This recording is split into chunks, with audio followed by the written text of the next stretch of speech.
আমাৰ জনগোষ্ঠীৰ লোকে কিন্তু লোকক হত্যা কৰা হৈছিলে, বহুখিনি অত্যাচাৰ কৰা হৈছিলে। কিন্তু পৰৱৰ্তী সময়ত আপুনি এতিয়া চাবলৈ পাইছে তাত যোনটো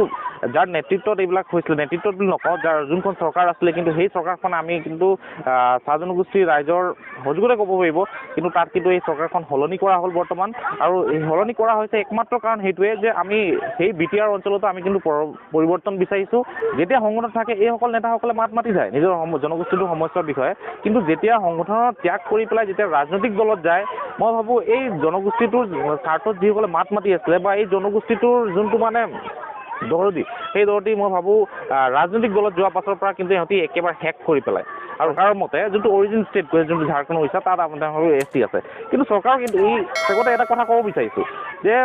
আজি বৰ্তমান সময়ত চাহ জনগোষ্ঠী কোনো ঝাৰখণ্ড বা উৰিষ্যাৰ নহয়, চাহ জনগোষ্ঠীৰ লোক কিন্তু প্ৰকৃততে অসমীয়া লোক। আৰু এই অসমীয়া লোকক কিন্তু বেলেগ এখন ৰাজ্যক তুলনা কৰি পেলাই কিন্তু যে জনজাতিকৰণ পাব নালাগে বা পাব লাগে বুলি কোৱাটো মই ভাবোঁ একেবাৰে চৰকাৰৰ ভুল ধাৰণা। আৰু এই ঘোষণা কৰিছে যে চাহ জনগোষ্ঠীৰ লোকসকলক জনজাতিকৰণ দি দিয়া হৈছে, কিন্তু তাতো বিজেপি চৰকাৰে এটা ডিভাইড এণ্ড ৰুলৰ পলিচি খেলিছে। নমস্কাৰ, আমাৰ মাজত উপস্থিত আছে প্ৰাঞ্জল বৰাইক। তেওঁ আটছাৰ কেন্দ্ৰীয় কাৰ্যনিৰ্বাহকৰ এজন সদস্য। তেওঁৰ ঘৰ মাৰ্ঘেৰিটাৰ দিহিং বা চাহ বাগিচাত। তেওঁ আজি গ্ৰীণবাৰ্ড প্ৰগ্ৰেছিভ ইংলিছ হাইস্কুলৰ যিটো প্ৰতিষ্ঠা দিৱসত আহিছিলে, সেই উপলক্ষে আমিও আহিছিলোঁ, লগ পালোঁ। তেওঁৰ যিটো সংগ্ৰাম, আটছা যিহেতু এটা সংগ্ৰামী সত্তাৰ নাম, যি সংগ্ৰাম কৰিছে চাহ বাগিচা অঞ্চলত বসবাস কৰা যিকোনো জাতি উপজাতি, তেওঁলোকৰ সন্মিলিত এটা মঞ্চ হয় আটছা। আৰু আটছাই এই সকলোৰে কাৰণে জনজাতিৰ মৰ্যাদাকে ধৰি প্ৰাপ্য মজুৰি, তাৰ উপৰিও বিভিন্ন ধৰণৰ সমস্যা আছে তেওঁলোকৰ অঞ্চলবোৰত। মদ পানী খায় বা ঘৰুৱা ডমেষ্টিক ভাইলেঞ্চ আছে বা কম বয়সত বিয়া হোৱা সমস্যা আছে। আপোনাৰ সৰুতে বাচ্চাবোৰৰ বিভিন্ন ধৰণৰ শাৰীৰিক সমস্যা নাথাকে জানো? মই বিভিন্ন চাহ বাগিচা অঞ্চলত ইতিমধ্যে ভ্ৰমণ কৰিছোঁ। সেই অঞ্চলবোৰত মই দেখিছোঁ তেনেকুৱা ধৰণৰ পৰিস্থিতি জীয়াই আছে। আৰু তাৰ উপৰিও মই ভাবিছোঁ তেওঁলোকে সেই বিষয়ে কাম কৰিছে নকৰিছে মানে জানো, তথাপি মই উনুকিয়াই দিছোঁ যে চাহ বাগিচা অঞ্চলত কি হয়, বিশেষকৈ ডাঙৰ চাহ বাগিচা অঞ্চলত কেমিকেল ফাৰ্টিলাইজাৰ ব্যৱহাৰ কৰে, ৰসায়ন ব্যৱহাৰ কৰে আৰু স্প্ৰে কৰে, বিভিন্ন পেষ্টিচাইড ব্যৱহাৰ কৰাৰ ফলত সেই পেষ্টিচাইডবোৰ যেতিয়া ব্যৱহাৰ কৰে যিকোনো বাগানে, আৰু মানুহসকলে তাত স্প্ৰে কৰে, তেওঁলোকে বিভিন্ন ধৰণৰ যি প্ৰিকশ্যন ল'ব লাগে, তেওঁলোকে যি এনেকুৱা বস্ত্ৰ ধাৰণ কৰিব লাগে, যি এনেকুৱা মাস্ক ব্যৱহাৰ কৰিব লাগে, মাস্ক ব্যৱহাৰ কৰা হাততে দেখা নাযায়। তাৰ ফলত পিছত দেখা যায় যে তাৰ নাৰ্ভৰ প্ৰব্লেম হয় বা বিভিন্ন ধৰণৰ পেটৰ বেমাৰ। মই নিজে দেখিছোঁ কাৰণে, চাক্ষুষ দেখিছোঁ কাৰণে আজি মই এইবোৰ তেনেকুৱা ধৰণৰ কথাবোৰ তেওঁৰ পৰা জানিবলৈ চেষ্টা কৰিম। এই বিষয়ে তেওঁ কি ক'ব? প্ৰথমতে তেওঁ সংগ্ৰামৰ পৰা আহোঁ, তেওঁ কেনেকৈ এই সংগ্ৰামী সত্তালৈ আহিল। চাওক, আমি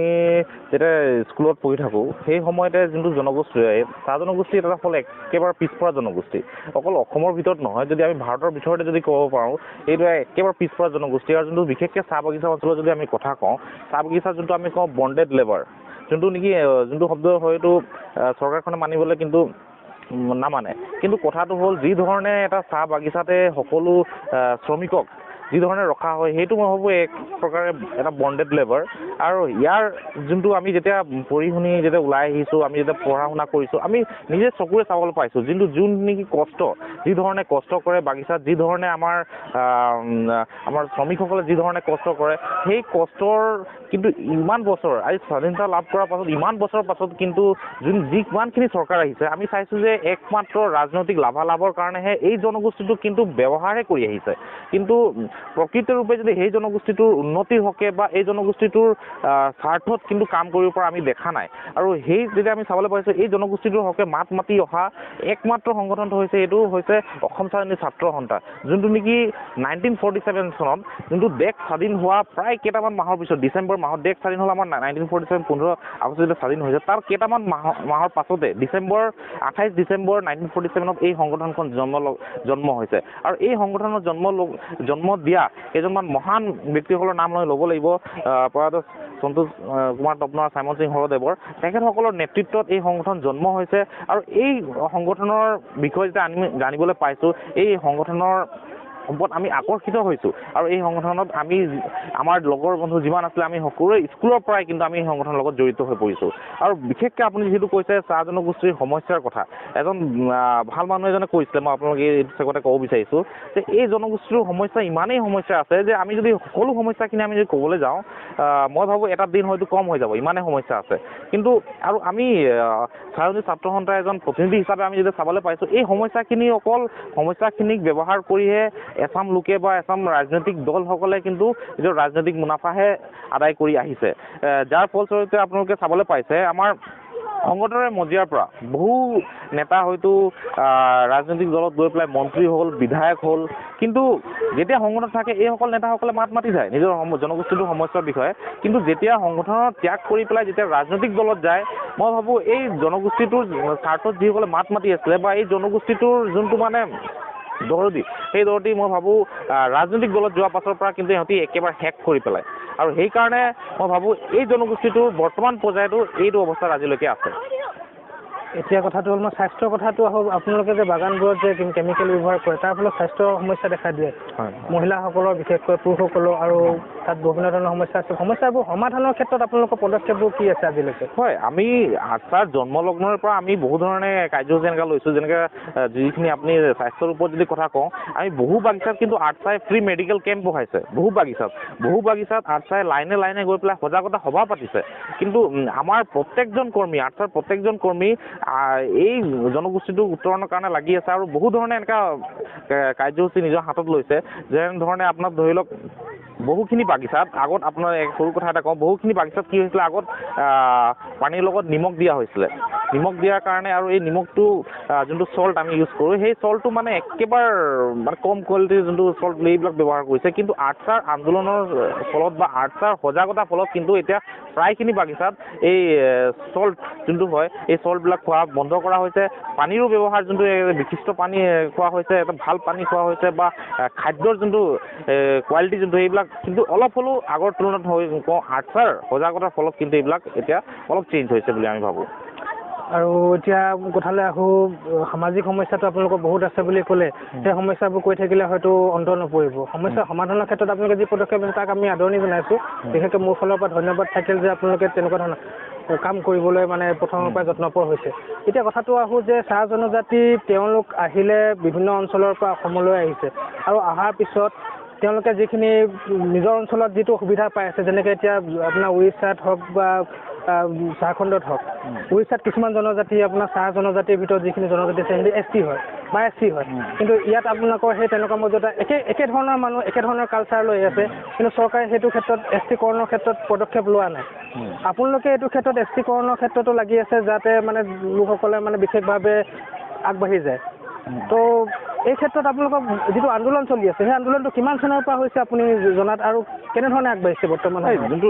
জনজাতিকৰণৰ আন্দোলন এইটো আৰ্টছাৰ জন্মলগ্নৰ পৰা আমি দাবী কৰি আহিছোঁ যে এই যোনটো দৰিদ্ৰ লোক বা যোনখিনি এচাম লোক যোন চাহ বাগিচাত বসবাস কৰি আছে বা চাহ জনগোষ্ঠীৰ লোকসকলক কিন্তু জনজাতিকৰণৰ মৰ্যাদা প্ৰদান কৰিব লাগে কিন্তু এতিয়া আমি চাবলৈ পাইছোঁ যে জনজাতিকৰণ বিষয়টো যেতিয়া ইলেকশ্যন আহে ইলেকশ্যনৰ সময়ত কিন্তু এইটো এটা ইছ্যু হিচাপে ব্যৱহাৰ কৰি মেলি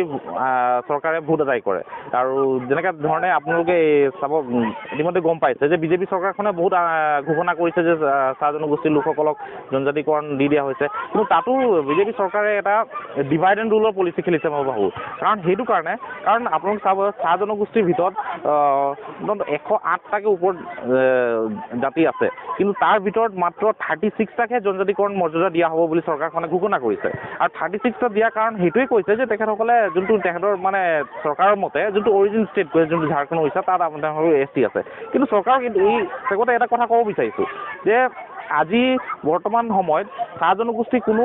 ঝাৰখণ্ড বা উৰিষ্যাৰ নহয় চাহ জনগোষ্ঠীৰ লোক কিন্তু প্ৰকৃততে অসমীয়া লোক আৰু এই অসমীয়া লোকক কিন্তু বেলেগ এখন ৰাজ্যক তুলনা কৰি পেলাই কিন্তু যে জনজাতিকৰণ পাব নালাগে বা পাব লাগে বুলি কোৱাটো মই ভাবোঁ একেবাৰে চৰকাৰৰ ভুল ধাৰণা আৰু এই চেগতে আমি কওঁ যে আৰ্টছাৰ এটা দাবী আছে এই জনজাতিকৰণ তেখেতসকলক চৰকাৰৰ পৰা বিচৰা নাই, এইটো তেখেতসকলৰ ন্যায্য দাবী আৰু তেখেতসকলে এই জনজাতিকৰণ বিষয়টো দিবই লাগিব। কিন্তু চৰকাৰে আমি বাৰে বাৰে এইটোৱে চাব পাইছোঁ যে চৰকাৰখনে এইটো কিন্তু এটা ৰাজনৈতিক বিষয় হিচাপেহে ব্যৱহাৰ কৰি আছে, যাৰ কাৰণে আটচাই আন্দোলন ঘোষণা কৰিছে। বিভিন্ন সময়ত চৰকাৰে উপায়ুক্ত কাৰ্যালয়তে হওক বা বিভিন্ন ধৰণে ৰোড ব্লক কাৰ্যসূচী হওক বিভিন্ন ধৰণে আন্দোলন ঘোষণা কৰিছে। আৰু এই আপোনালোকৰ চেনেলৰ মাধ্যমৰ পৰা মই চৰকাৰক সকীয়াই দিব বিচাৰিছোঁ যে অনাগত দিনৰ পিছত যদি চৰকাৰে জনজাতিকৰণ প্ৰদান নকৰে কিন্তু আটচাই অসম স্বাধীনতা ছাত্ৰ সন্থাই কিন্তু তীব্ৰ ভাষাৰে আন্দোলন কৰিব আৰু সমগ্ৰ চাহ জনগোষ্ঠীৰ লোকক কিন্তু ৰাজপথত ওলাই আনিব যদি বাধ্য হ'ব যদি কিন্তু জনজাতিকৰণ যদি প্ৰদান নকৰে। বৰ্তমান সময়ত ইলেকশ্যন আহি আছে, 2021 ইলেকশ্যন আহি আছে নহয় জানো? এতিয়া মই কিছুমান মাধ্যমত দেখিব পাইছোঁ যে যদি ST কৰ্ড নিদিয়ে বিজেপি বা যিকোনো দলকে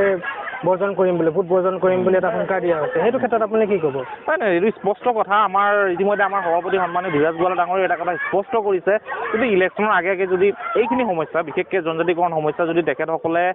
পূৰণ নকৰে, আমি কিন্তু অসমৰ প্ৰত্যেকটা চাহ বাগিচাত কিন্তু বিজেপিৰ সোমোৱা নিষেধ কৰিম। কিন্তু আমি বিজেপিক বৰ্জন কৰিবৰ কাৰণে কাৰণ আমাৰ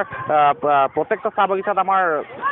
সংগঠনৰ ল'ৰা আছে, আমাৰ সংগঠনৰ কেডাৰ আছে, আমি সেইসকলক ল'ৰাক কিন্তু এটা ষ্ট্ৰিক্টলি এটা আদেশ দিয়া হ'ব যাতে কোনো পধ্যে কিন্তু যিকোনো বাগিচা অঞ্চলত কিন্তু বিজেপিৰ প্ৰৱেশ নিষেধ কৰা হ'ব যদি ইলেকশ্যনৰ আগে আগে যদি এইখিনি সমস্যা যদি সমাধান নকৰে। এতিয়া আমি উজনি অসমৰ পৰা নামনি অসমলৈ গুচি যাওঁ। নামনি অসমত কি হৈ আছে, BTR মানে গঠন হৈ গ'ল। BTR গঠন হোৱা আগতেও আপোনালোকৰ সমস্যা আছিলে BTC থাকোঁতেও, আৰু এতিয়া বৰ্তমান সময়তো BTRত এতিয়া যিসকল মানুহ মানে অবড়ো বা ST মানে সংৰক্ষিত নহয়, তাৰ জনজাতিসকল সংৰক্ষিত হেৰিয়াত পৰিছে, যিটো মই যিমানখিনি জানো। তথাপিও তেওঁলোকৰ সমস্যা এটা আহি পৰিছে, যিহেতু ৰাজনৈতিক অধিকাৰটো নাইকিয়া হৈ গৈছে বা BTRত বিভিন্ন ধৰণৰ সংগঠনে কেতিয়াবা হয়তো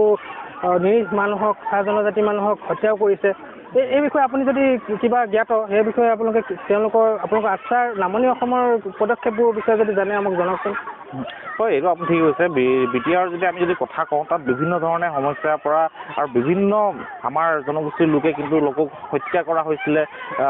বহুখিনি অত্যাচাৰ কৰা হৈছিলে। কিন্তু পৰৱৰ্তী সময়ত আপুনি এতিয়া চাবলৈ পাইছে তাত যোনটো যাৰ নেতৃত্বত এইবিলাক হৈছিলে, নেতৃত্বত বুলি নকওঁ, যাৰ যোনখন চৰকাৰ আছিলে, কিন্তু সেই চৰকাৰখন আমি কিন্তু চাহ জনগোষ্ঠীৰ ৰাইজৰ সহযোগতে ক'ব পাৰিব, কিন্তু তাত কিন্তু এই চৰকাৰখন সলনি কৰা হ'ল বৰ্তমান। আৰু এই সলনি কৰা হৈছে একমাত্ৰ কাৰণ সেইটোৱে যে আমি সেই BTR অঞ্চলতো আমি কিন্তু পৰিৱৰ্তন বিচাৰিছোঁ আৰু আমি চৰকাৰক দাবী জনাইছোঁ যাতে সেই অঞ্চলত কিন্তু আমাৰ জনগোষ্ঠীৰ লোকক যিমান অত্যাচাৰ কৰা হ'ল সেইটো তাতে আমি হেৰি কৰিব লাগিব। এতিয়া কিন্তু যদি অনাগত দিনত যদি হয় তেতিয়াহ'লে কিন্তু পৰিৱেশ তাত ভয়ংকৰ হ'বলৈ সম্ভাৱনা আছে তাত। আপোনালোকৰ অনাগত দিনৰ কাৰ্যসূচী, এই বছৰৰ কাৰ্যসূচীৰ বিষয়ে অলপ জনাই দিয়ক। এই বছৰ আমাৰ ইতিমধ্যে 30-31 তাৰিখে আমাৰ আটচা কেন্দ্ৰীয় সমিতিৰ উদ্যোগত সাধাৰণ পৰিষদ সভা আয়োজন কৰা হৈছে আপোনাৰ বিশ্বনাথ চাৰিআলিত, আৰু এই 2 দিনীয়া কাৰ্যসূচী লোৱা হৈছে। আৰু বিশ্বনাথ চাৰিআলিত আমি গোটেই আমাৰ কাৰ্যসূচীৰ বিষয়ে কিন্তু আলোচনা কৰা হ'ব, আৰু আমি আশাবাদী যে সেইটো সাধাৰণ পৰিষদ সভাত আমাৰ প্ৰায় অসমৰ বিভিন্ন প্ৰান্তৰ পৰা ল'ৰা আহি পেলাই তাত অংশগ্ৰহণ কৰিব। আৰু সেইখন কাৰ্যসূচীত আপোনাৰ আটচাৰ এই যোনটো ইলেকশ্যনৰ আগত এই ধৰণে কাৰ্যসূচী যেনেকৈ ধৰি লওক আপোনাৰ বিভিন্ন আমি গণসমাৱেশ আমি লোৱাৰ আমি কথা ইতিমধ্যে ভাবিছোঁ, আৰু সেইখন সাধাৰণ পৰিষদ সভাত ইতিমধ্যে সিদ্ধান্ত লোৱা হ'ব যে আমি এই চৰকাৰৰ বিৰুদ্ধে আমি কি কাৰ্যসূচী ল'ব লাগিব বা আমাৰ জনগোষ্ঠীটোৰ স্বাৰ্থত কি ধৰণে কাৰ্যসূচী ল'লে আমাৰ জনগোষ্ঠীটো উপকৃত হ'ব বুলি এই সাধাৰণ পৰিষদ সভাত যোনটো আহিব লগা 30-31 তাৰিখে আমাৰ বিশ্বনাথ চাৰিআলিত হ'ব। আমাৰ লগত উপস্থিত থকাৰ বাবে বৰাইক দেৱক আমি ধন্যবাদ জনাইছোঁ। ধন্যবাদ। ভাল লাগিলে।